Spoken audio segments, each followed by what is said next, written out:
by the Honourable Attorney General that this is a situation, that we have come to make wrong things right in accordance with the laws of our land, which is the only way I know how to do it. Secondly, with respect to the other provision of 12 months ordinary residence, it doesn't only affect the 2 senators that we want to appoint, it affects also one of the senators that Her Excellency has nominated, and who therefore was unable this morning to be there as well. And once again, it shows how anachronistic these provisions are. Indeed, the corresponding provision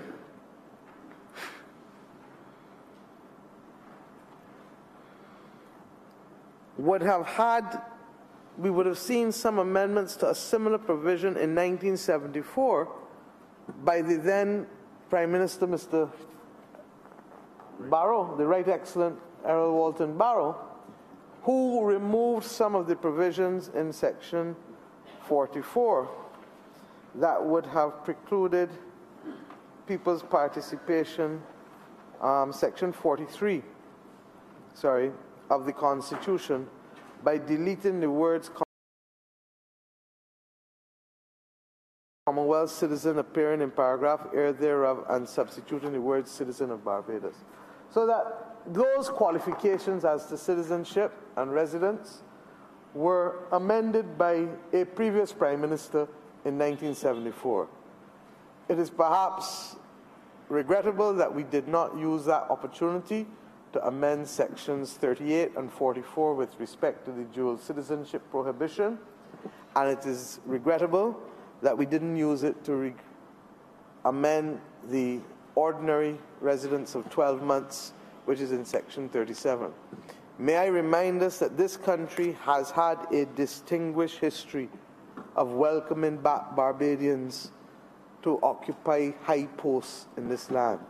I speak, of course, first and foremost to the previous Governor General, the first woman to hold that post, the late Dame Nita Barrow, who spent the majority of her working life serving with distinction outside of this country, who served then as ambassador to the United Nations and moved from there to become Barbados' first female Governor General.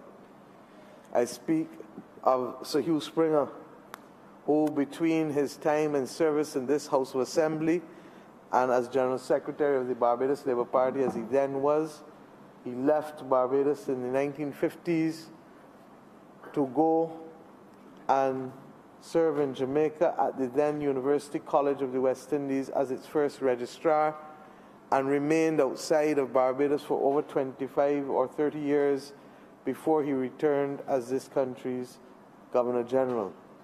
We have to draw upon our talent wherever our talent is found as Barbadians, and it is this government's intention so to do. We recognize that the majority who come to serve will live and be resident here, but we must always make room for those who were born here or who are of here, but who are willing to build this nation to be the best that it can be. The third amendment derives from a commitment I gave on the 26th of May as well, when at that time there was a situation where the Barbados Labour Party had 30 members supporting it in this House of Assembly.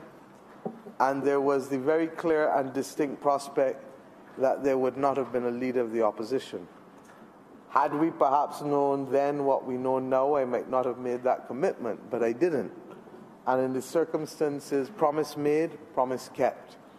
And the amendment facilitates the Governor General during any period in which there is a vacancy in the office of Leader of the Opposition, by reason of the fact that no person is either both qualified in accordance with the Constitution for or willing to accept appointment to that office. The Governor General shall, after consultation with the political parties that do not support the government, in other words, the ones that have lost the election, the Governor General shall act in their discretion. In this case, we draft in the masculine, but the truth is we are presently in the feminine. So act in her discretion in the exercise of any function in respect of which it is provided in the Constitution that the Governor-General shall act in accordance with the advice of the Leader of the Opposition, and similarly act on the recommendation of the Prime Minister in exercise of any function in respect of which it is provided that in the Constitution that the Governor-General shall act on the recommendation of the Prime Minister after consultation with the Leader of the Opposition. So this attempts to fill a lacuna that we believe will give voice to the Governor-General being able to consult with the political parties. As I said, this was committed to prior to the current situation where we now have a Leader of the Opposition, but we felt that if we identified it as a lacuna, in spite of the existence of a Leader of the Opposition to date, we needed to hold faith and correct it one time, and hence its presence in this bill, which is before the Honourable the House of Assembly today. So, Mr. Speaker, sir, I did not envisage that this would be our first bill before this Honourable Chamber, but what I do know is that I want this to be an example to all Barbadians. When we set out on a path, sometimes we don't always contemplate all of the things that we will find on that road. What we must never do is to seek to cover by night that which should be subject to open glare and full transparency. As we start as a government, so shall we continue. We are here to correct a discriminatory provision in the Constitution, but equally to facilitate our ability to constitute a full government. I have advised Her Excellency that I will make nominations to the Senate tomorrow of 2 senators on a temporary basis, and I have spoken to Mr. John Williams and Mr. Delisle Bradshaw, who will accept appointments to the Senate for the period of the session to facilitate the debate of this amendment. I will then, after this amendment, should it pass both houses, will then ask them to resign such that we can make the appointments that will allow this government to become whole, and that we can continue on the path that we set out with respect to the throne speech and the policies announced therein by Her Excellency the Governor-General. It is not where I thought I would be today, but in so doing, it is an example that I would wish to recommend to every Barbadian who finds themselves altered off of their path by anything else, such that we remember being honest with the public is what is required of us more than anything else. And if we are that, we can overcome any obstacle that lies before us in this country. I'm obliged to, I beg to move, sir, that this amendment do be read a first time. Second, reserve the right to speak.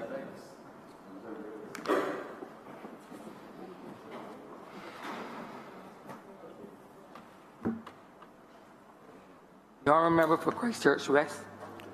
Thank you. Thank you very much. Oh, okay. I'm obliged. Okay. The Honourable Leader of the Opposition.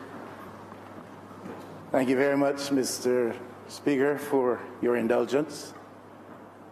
I wish to give you the assurance that on this occasion, and as far as is possible, going forward, I should not delay the House with my submissions beyond the time that is absolutely necessary. So this will be a brief contribution.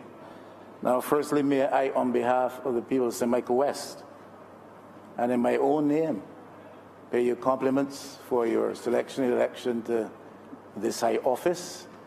Wish you well in your presiding in this House, and express the assurance that the people of Barbados will be pleased with how you conduct yourself as the presiding official in this House.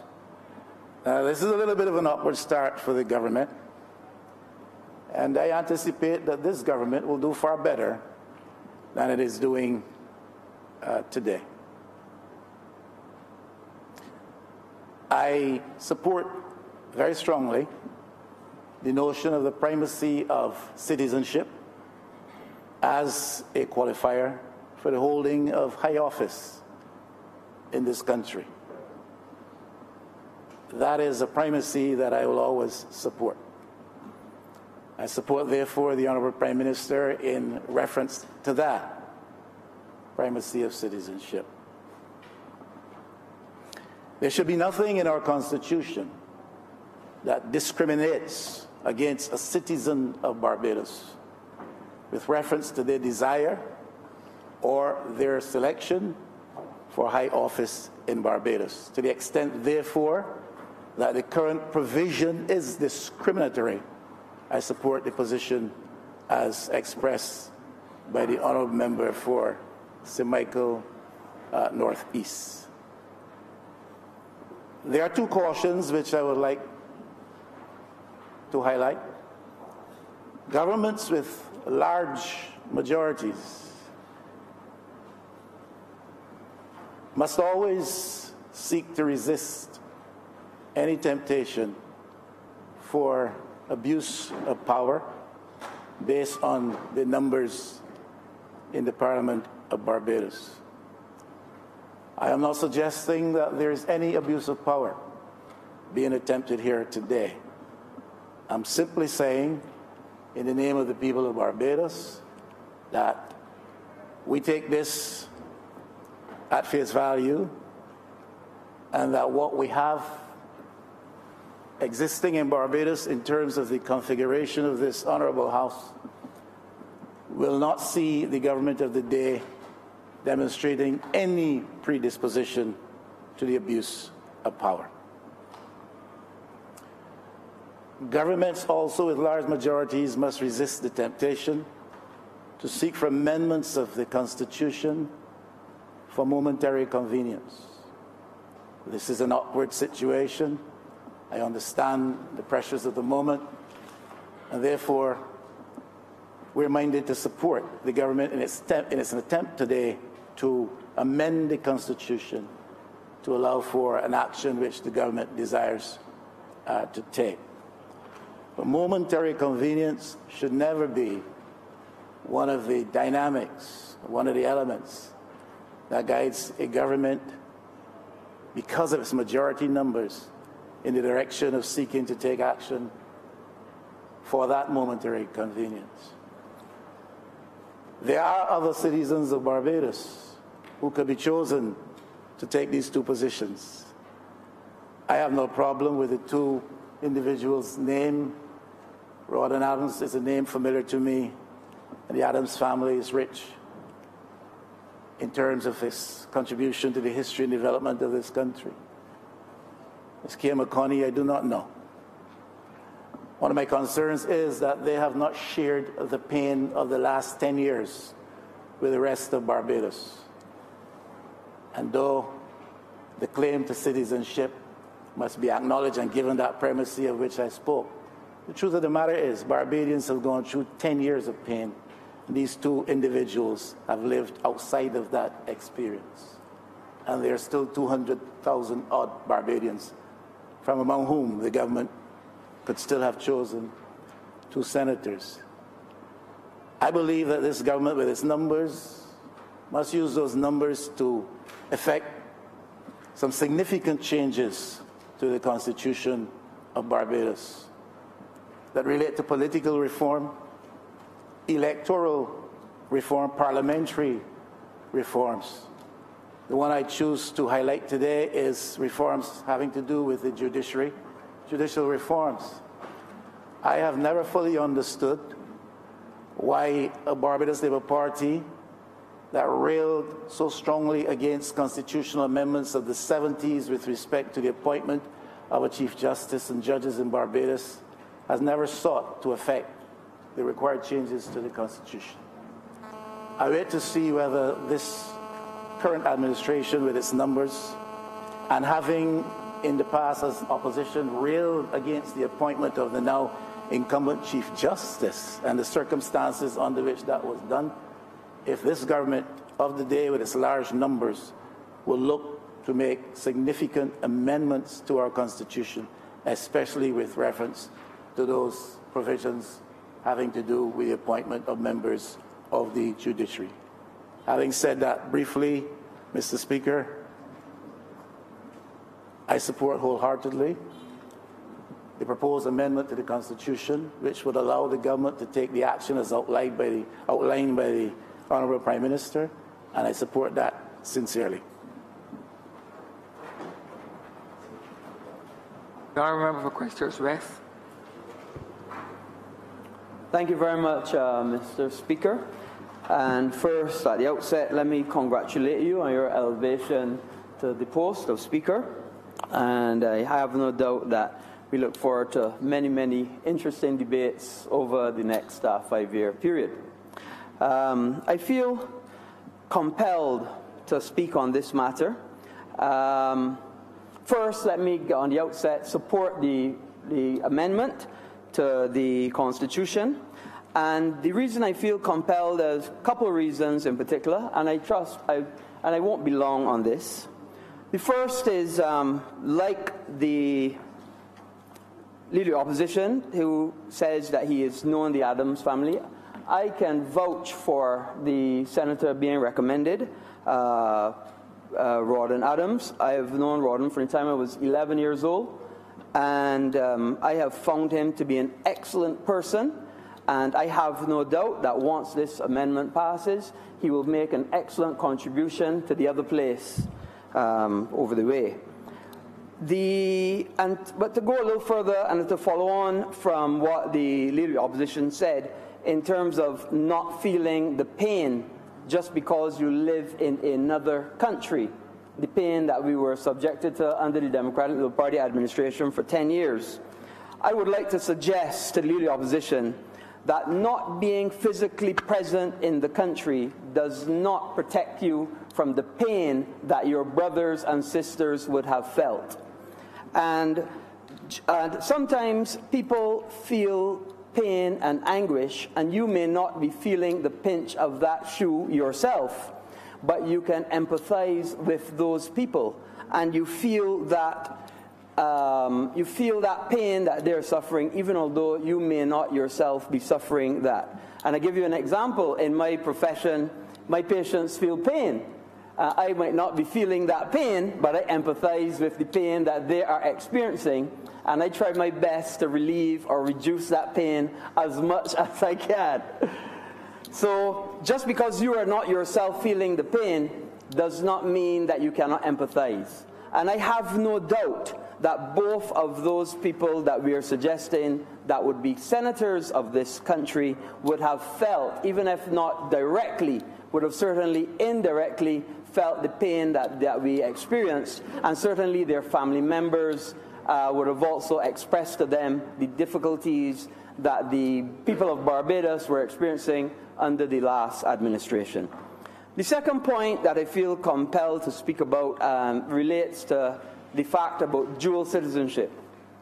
And I would hate to think, and let me be at the outset, my daughter holds dual citizenship.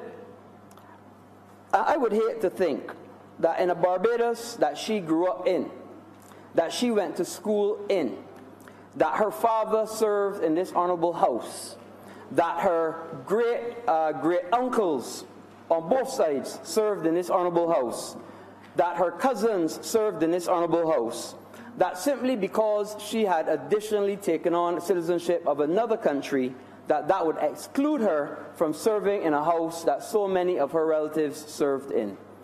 And we have to understand that when people travel, they get an opportunity to experience other walks of life. They get an opportunity to see things from a different light, from a different aspect, from a different perspective. And if those people who have seen things from a different perspective, thinking outside the box, if you will, and those people then have an opportunity to come and bring that perspective to us, to bring that perspective to make Barbados better, to bring that perspective to raise up everybody in this country. I think that they cannot be excluded just because they have taken an oath to be a citizen of a second country. So I fully and completely support this measure, not only for the 2 senators, but also for generations going forward, so that they do not feel excluded from the country of their birth, but feel included and feel that they have a contribution to make, that contribution will be welcomed, that the people of Barbados could benefit from that contribution. And if we as a people recognize that when you travel and you get experiences from all parts of the globe, that you can bring that experience back and that the people of Barbados can benefit. Look, in my own experience, and in the medical profession for sure, nobody becomes a plastic surgeon by working in Barbados alone. You have to travel, get the experience, and come back and give that expertise. Nobody gets that experience working as an orthopedic surgeon, for example, alone. We expect our professionals to travel, get the expertise and the knowledge that we don't have access to here in Barbados, and then bring that expertise back and share it with the country. And this is what we encourage. So if we encourage it in the professions like the medical profession, we must also encourage it for the political class as well. Give our people the opportunity to go and get experiences abroad. See how people do things abroad. See how they run their countries abroad. And bring back that experience and expertise to this nation, and which it can make us even richer and a better place. So, Mr. Speaker, without a doubt, I will support this amendment without exclusion. The other aspect of the amendment, with the leader of giving the Prime Minister opportunity, the Governor General, an opportunity to appoint a leader of the opposition. Again, I support that. I support it because we may find ourselves in a position like this next term. In fact, I believe that we will find ourselves in a position like this next time around. The Barbados Party will again win all 30 seats, and we'll have a similar problem. So we would have to have that amendment in place, and it will be in place in advance. So I think that this amendment all through is something good for the country. It's something to help us to make this country better. And I look forward to more bills like this as we take this country forward. I'm obliged.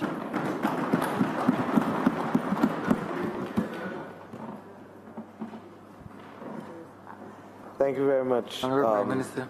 Mr. Speaker. I've listened carefully to the 2 contributions, and may I give the assurance to the Honourable House that we're not here as a temporary convenience, but we feel strongly that we need to remove the discriminatory provision, and that it also allows us to fill the positions to complete the structure of the government.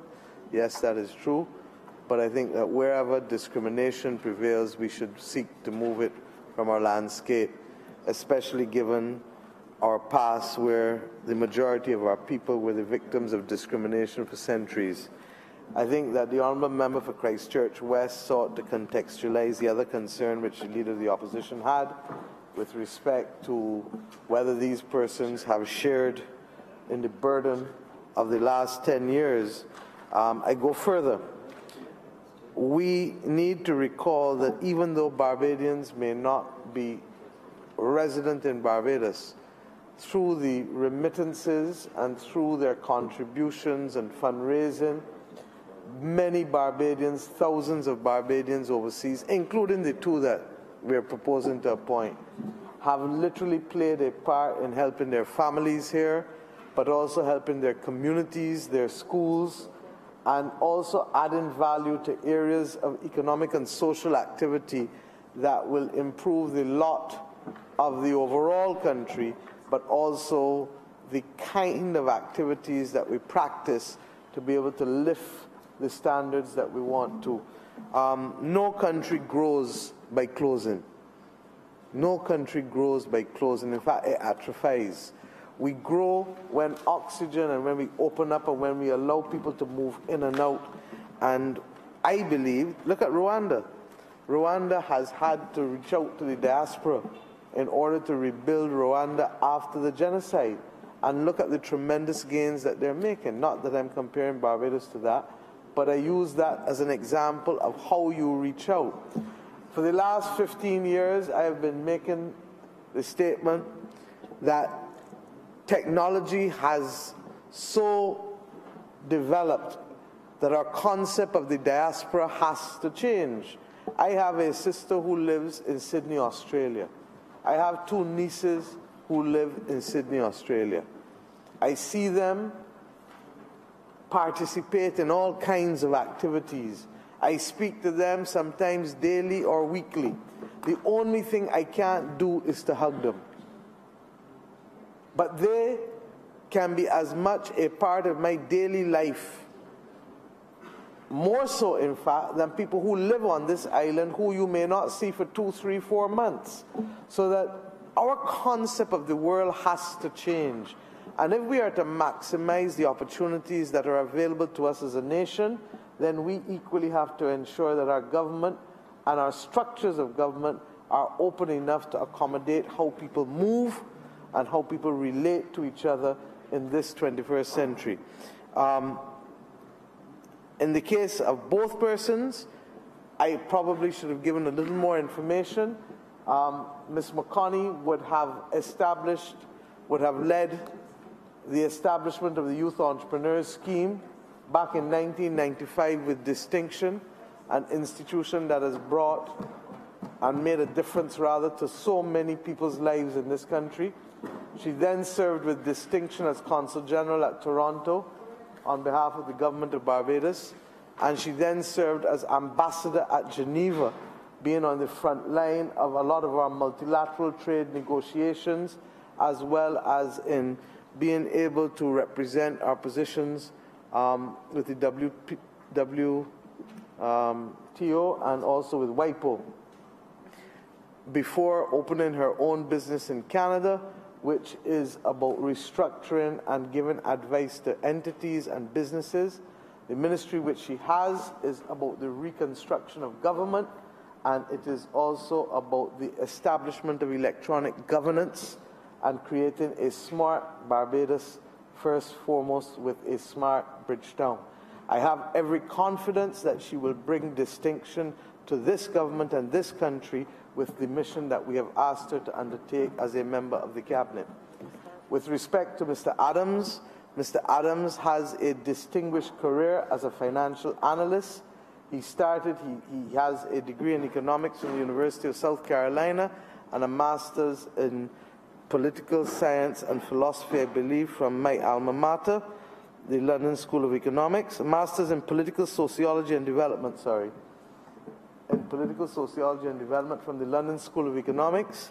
He served as in Her Majesty's Treasury at the UK Ministry of Finance, coming out of university, and he served then as a revenue analyst with Xerox, and he then served at a number of major multinational companies as financial and inventory analyst, and then investment analyst at Sparrow Holdings LLC. And then, of course, he is now the Chief Executive Officer of BIT, which, as you know, is one of the emerging fintech companies in the global economy of financial technology that is, in fact, domiciled in Barbados, but is doing extraordinary work in blockchain technology, one of the areas of technology which Her Excellency referred to in the throne speech this morning. It is my judgment, Mr. Speaker, that these two will add tremendous value to the government of Barbados as constituted. But it is my conviction that whether it is these two, or any other two, or any other 20, or any other 200, they should not be the subject of discrimination by a country's constitution. And it is for this reason that I come here with conviction this evening to move the constitutional amendment number 1 of 2018. I give the country the assurance that the Attorney General and myself have already discussed the importance. We have a draft, it was called Draft Constitution, that was left there in 2006. I've asked them to pick it up, dust it off. There are clearly things that will have to go in, such as the Integrity Commission, should this Honourable House pass that legislation in the very near future. And other aspects of the arrangements. Our 1966 Constitution speaks to the role of government. Our 21st century Constitution must speak, Mr. Speaker, to the role of governance. And I say to the Leader of the Opposition, believe you me, there is no one who perhaps has been as fervent in their desire for parliamentary reform and constitutional reform than myself, that any government that I lead shall make sure that that is on the front burner. Indeed, this morning I think you heard Her Excellency refer to aspects of our justice system that must be at the front line of this government's work. Similarly, we committed to being able to do consultations not only on people's assemblies, which the Honourable Member, Leader of the Opposition, should know well since he was part and parcel of that policy framework, and that we intend to consult with the country on it. I've asked and recommend to Cabinet that the Honourable Member for Christchurch South be the person who lead that national consultation with a group of distinguished citizens, because from St. Lucie to St. Philip, parish by parish, Barbadians will be consulted on the new people's assemblies, because we believe they have a right. We believe they have a right to a voice. Similarly, this morning in Her Excellency's throne speech, there was reference to the need for us to consult on parliamentary reform. There has been no serious parliamentary reform in Barbados since 1971, when we moved from double-member constituencies to single-member constituencies. In 1967, when we removed local government from the governmental architecture of our country. And while we do not intend to impose a layer of governance that will be a drain on the state financially, particularly in these straitened economic, financial and economic circumstances that we found ourselves in, we believe that we can find ways of deeper consultation through the people's assemblies, through people's initiatives, if a certain percentage of Barbadians want to see a matter before Parliament. If they meet the threshold of 10% of the voting population, then Parliament ought to sit down and discuss it. It doesn't have to pass it or agree with it, but like in other jurisdictions in the Commonwealth, it needs to at least consider it, rather than believing that the only thing that can come within these hallowed precincts are things that come via Cabinet or via the opposition through private members' bills. We also believe that there are aspects of parliamentary reform that ought to be on the front burner in that consultation whenever the commission is set up. And those relate to things like fixed dates and term limits on prime ministers. I find myself in a unique position where I believe in term limits on prime ministers, and a lot of the members of my parliamentary team don't necessarily support it. But I believe that this country can send up and can produce enough talent that there are other persons who can serve in this office, and that after 2 terms, in my view, that's just my view, that we can rotate. There comes a point, and I remember a former prime minister when I sat at the other end of this bench in 1994, who sat next to me as a courtesy as a former prime minister. He sat on the front bench, and he would say to me that to govern well, you have to say yes and you have to say no. And there comes a time when the no's start to creep up to the yeses. And you have to decide then whether you want to hold on for dear life or whether you want to let go and become an influence for good. Do you hold on to power for dear life, or do you let go and become an influence for good? I believe the Barbadian tradition and the Barbadian way is to become an influence for good. And I feel strongly that when the time comes that we have those discussions with the national population, that all views, like always, and everything that I support, will contend.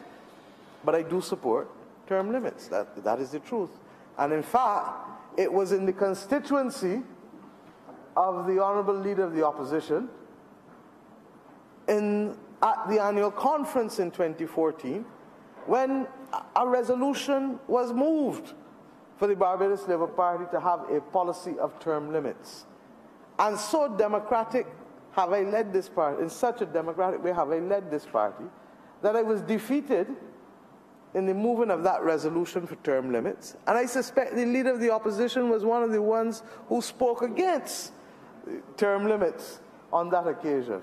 It's just a fact of history, nothing more than that, I reflect upon. So that we will undertake, and I give the country that assurance, this must be a period of new governance. It must also be a period in which accountability matters.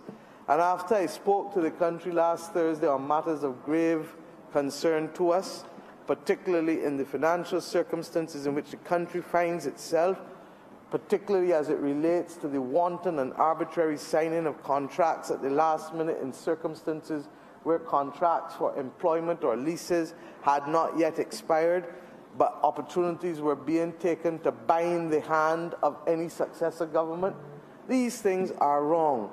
And these are the things that we must reflect upon, whether we put systems in place to preclude governments from signing contracts within 3 months of an election date, particularly if they're fixed date elections, or 6 months, or that if they are signed, they must be laid on the floor of the House for public review. All of these are things that we have to discuss. Suffice it to say, as I said on Sunday, the journey only now starts. Today is the first day. I have been in this chamber and the other place for 29 years, almost. 27 years. And I must confess that this is the first day that I've known that we've had to work on the ceremonial day opening of Parliament. It was not what we anticipated, as I said, but it is where we're at. I'd just like to say that I therefore thank the honourable members of the House for allowing us to do the business in as efficient a manner as we've done it, and I look forward to us next week getting on to the other substantive business of getting Barbados back on track and building the best Barbados that we can together. I beg to move, sir, that this bill be now read a second time. The question is that this bill be read a second time.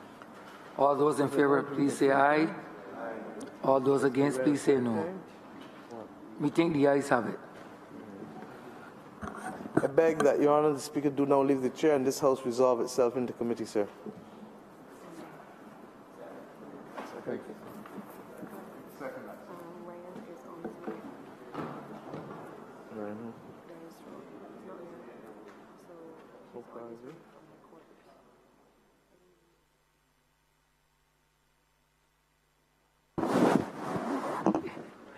The question is that this Honourable House be resolved into committees for further consideration of this bill. Those honourable members in favour, please say aye. Those against, please say no. We think the ayes have it.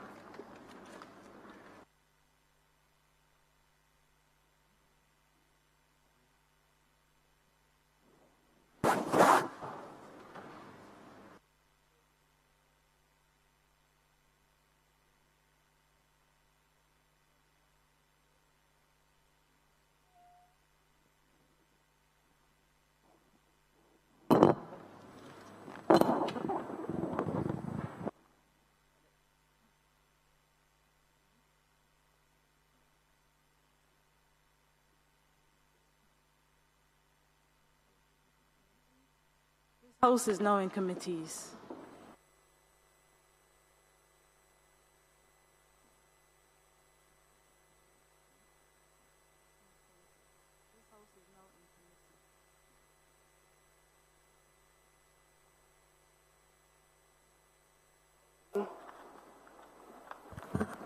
Beg to move that clause 1 stand part.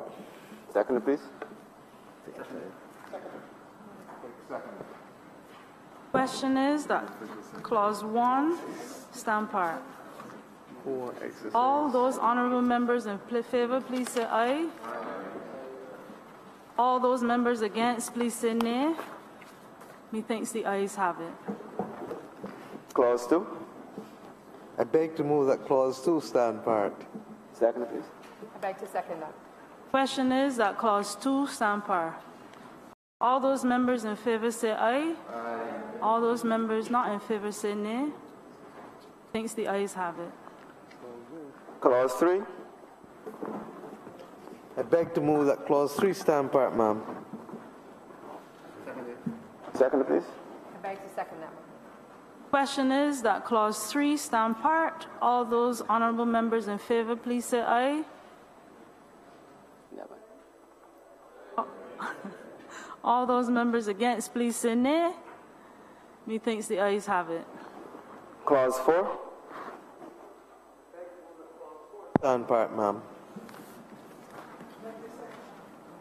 Question is that Clause 4 stand part. All those honourable members in favour, please say aye. All those not in favour, please say nay. Methinks the ayes have it. No, I tell it not. We see had it right first time.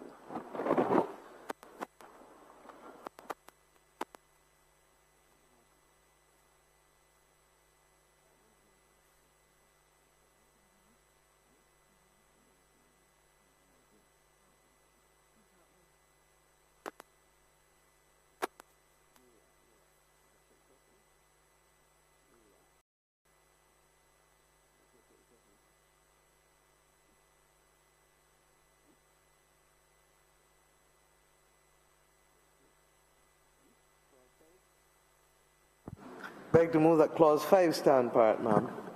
Second, please. I beg to second that, ma'am.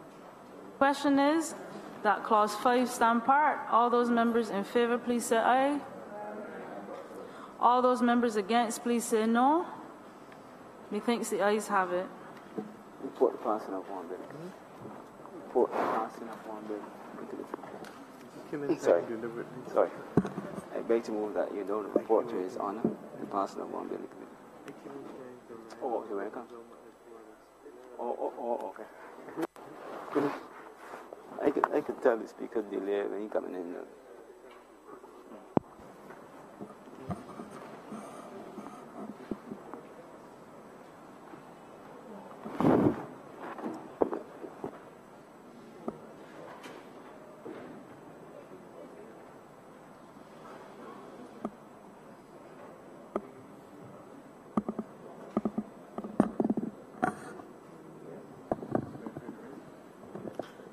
I beg to that you now report to His Honour the Speaker the passing of one bill in committee.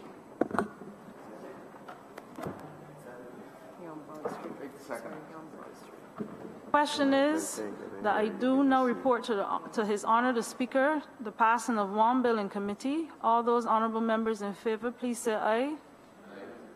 All those members against, please say no. Methinks the ayes have it.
chairman of committees has reported to me the passing of one bill in the committee. Mr. Speaker, sir, I beg to move that this bill be now read a third time. Second. I beg to second that, sir. The question is that this bill be read a third time. Mr. Speaker, sir, I beg to move that this bill... All those honorable members in favor, please say aye. Those against, please say no. We think the ayes have it. Mr. Speaker, sir, I beg to move that this bill be now passed and cited as the Constitutional Amendment Act 2018. I beg to second that, sir.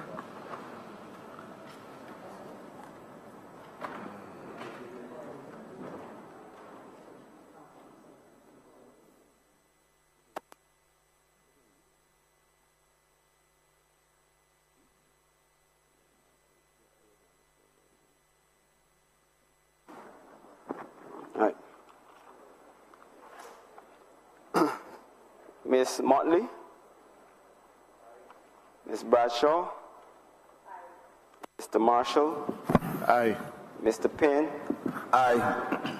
Mr. Toppin? Aye. Ms. Ford? Aye. Mr. Prescott? Aye. Mr. Simmons? Aye. Lieutenant Colonel Bostick? Aye. Mr. Hinkson? Aye. Mr. Sutherland? Aye. Dr. Duguid? Aye. Ms. Husbands? Aye. Mr. Abrams? Aye. Mr. Weir? Aye. Mr. Ford? Aye. Mr. Thorne? Mr. Gooden-Edger? Aye. His Honor, Mr. Clark? Aye. Bishop Atherley? Mr. Griffith? Mr. Phillips? Aye. Mr. King? Aye. Mr. Jordan? Aye. Mr. Humphrey? Aye. Ms. Carroll? Aye. Mr. Strong? Aye.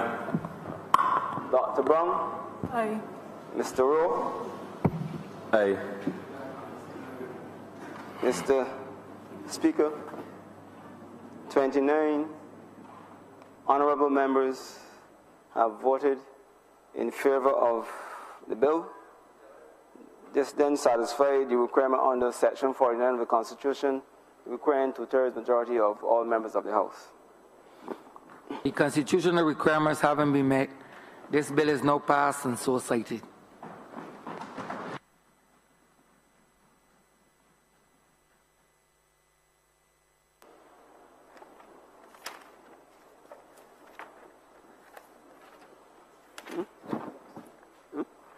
Committees.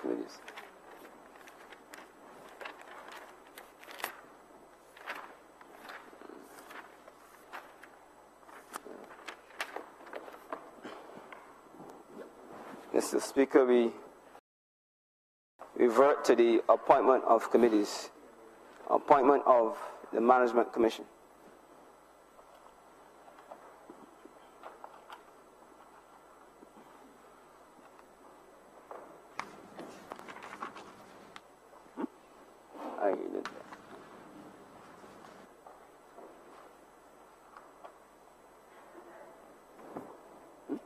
Which one? You can move the motion that the following members be appointed. Mr. Speaker, I move a motion that the following members be appointed to the Management Commission of Parliament. Mr. Member for St. Peter, the Honourable Member for St. John, the Honourable Member for St. Philip North, the Honourable Member for St. Michael West Central,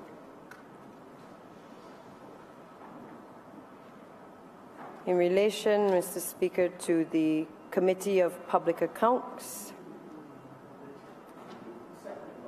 Huh? Separate. Right, so I on to... Oh, all right. Somebody needs to second it. Second that, Mr. Speaker. Question that those persons be so appointed.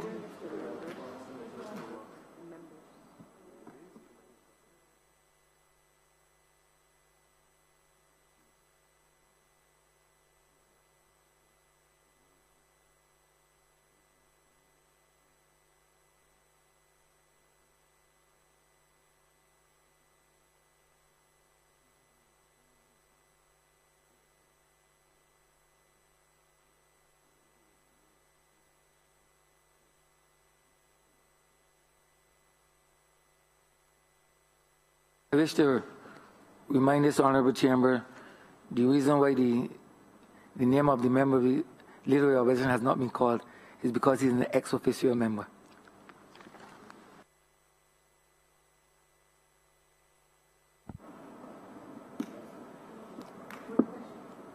Question that the honorable members be so appointed.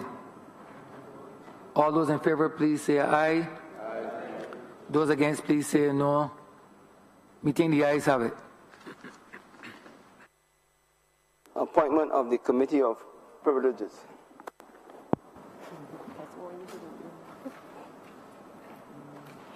Mr. Speaker, I move a motion that the following members be allowed to serve on the Committee of Privileges: the Honourable Member for the City of Bridgetown, the Member for St. Michael South, Member for St. Michael Northwest, Member for St. Thomas, the Member for St. George North, and the Leader of the Opposition.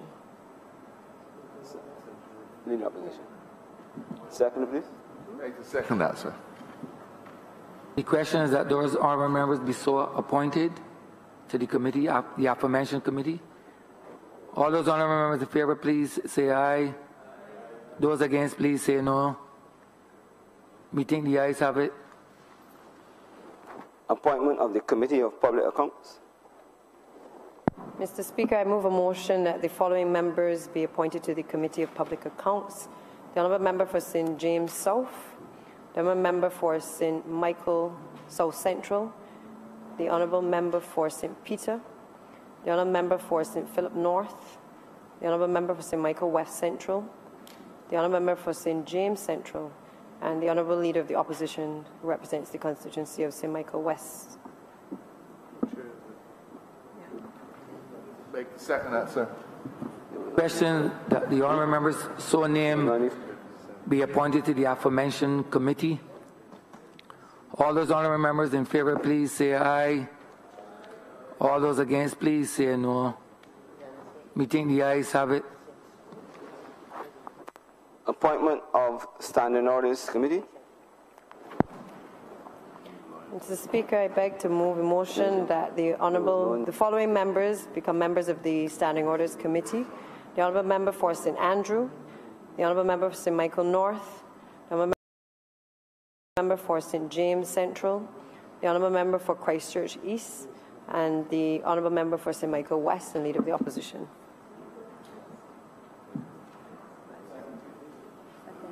Make the second that, sir. Question that the aforementioned honourable members be appointed to the said committee. All those honourable members in favour, please say aye. Those against, please say no. Meeting the ayes have it. Library Committee. Mr. Speaker, I move a motion that the following members become appointed to the Library Committee: the Honourable Member for Christchurch West Central, the Honourable Member for Christchurch East Central, the Honourable Member for St. Philip West, the Honourable Member for St. Michael West Central, the Honourable Member for St. Michael South Central, and the Honourable Member for St. Michael West. Second, please. Yes. Second, please. Make the second that, sir. Question that those honourable members so named be appointed to the said committee. All those honourable members in favour, please say aye. All those honourable members against, please say no. Meeting the ayes have it.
Mr. Speaker, I beg to move the... Right, okay. Mr. Speaker, that brings us to the end of government business for the day. I beg to move the suspension of today's sitting, the adjournment, sorry, until the Monday, the 11th of of June, until 11 a.m. of June, I said June, at which time the Prime Minister and Minister of Finance will issue a ministerial statement. We anticipate that the appropriate resolution will accompany this statement, and that such that the Leader of the Opposition and other members of the Chamber will be given the opportunity to respond appropriately. So essentially it is a mini budget that we are anticipating on Monday. 11 o'clock. That's what I said.